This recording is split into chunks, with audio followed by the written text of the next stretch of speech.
So I wanted to talk today about meditation.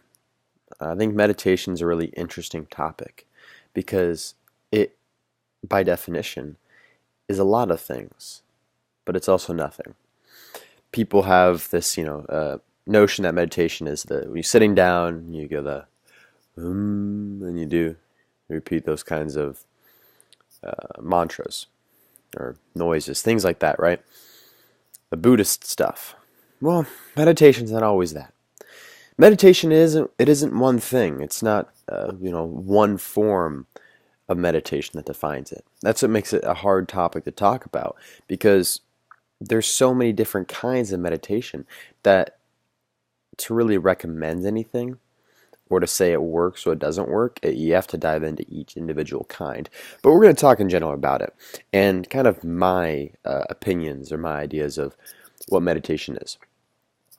So, kind of the point of meditation is, I think it's two parts. One is to clear your mind.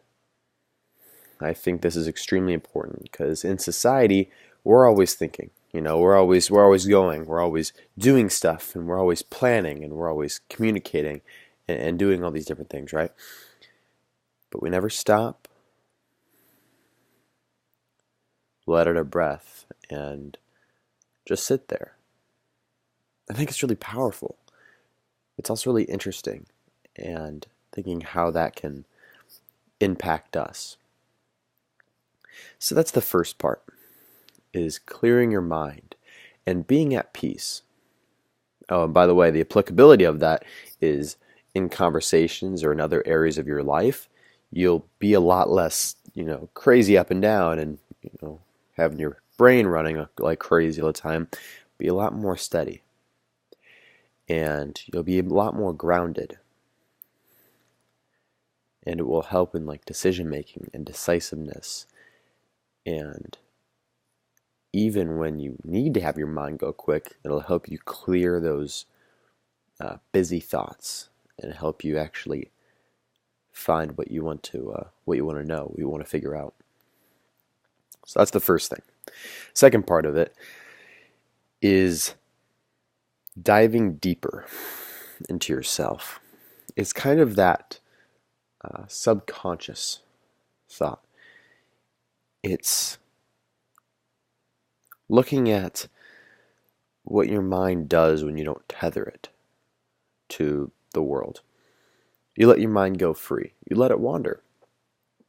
And this is powerful because it can allow you to get a interesting insight, very valuable insight into your mind and how it works, into what you're thinking. Because we always try to control our thoughts, right? We always say, that's a bad thought, don't think about that. We have to think about this, get back on track, right? All these kinds of things. But if you let your mind just go,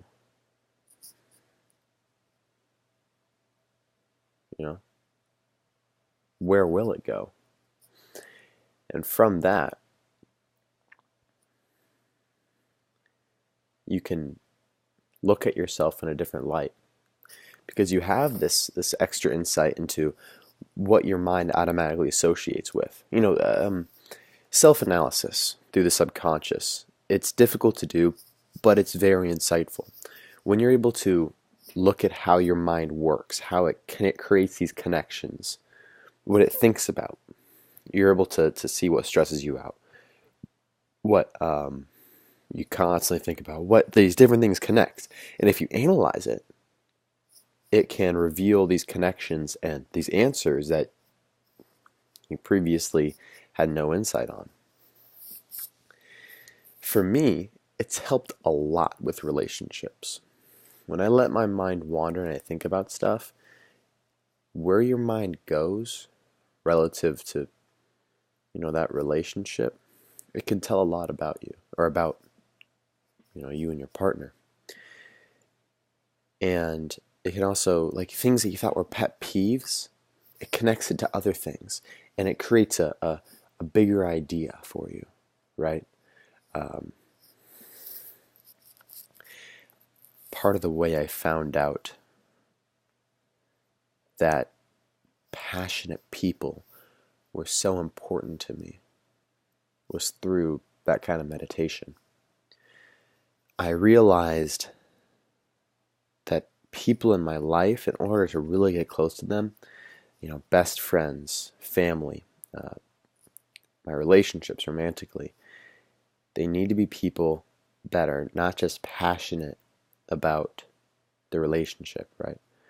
Not just passionate about one thing, they're passionate about life.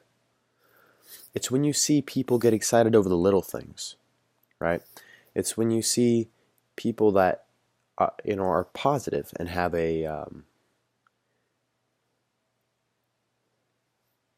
optimistic why in life, something that's centered around other people, something that's not grounded in just themselves, but is in helping the world, right? So it's that was something that was important to me, was that passion for life, and that passion for improvement as well. Because I sat there and I thought, or I didn't try to think, but my mind just made these connections, and I can't explain it. It was a long time ago, but your mind, it makes these connections, like automatically you think, man, why isn't she doing this for me? Right? Why isn't he going out and doing this? And you expect it of them, and you're like, wait, hold up. When you go back and you review that, you're like, why did I think about that? Because after your meditation, you go and review those thoughts, and you think, man, I spent a lot of time on that. There must be something there.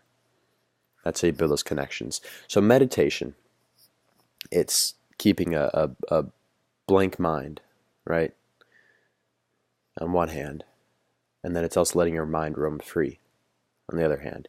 So you have this kind of dichotomy of opposites, if you will, which creates a lot of conflict with the meditation community, because one half, they're like, oh, it's about making sure your mind's blank and not thinking, and the other half, they're like, no, it's all about letting your mind roam free. I'll actually make this 2 videos. That's what meditation is, in my opinion. Next video, I'll talk about how to apply it, the different areas of meditation.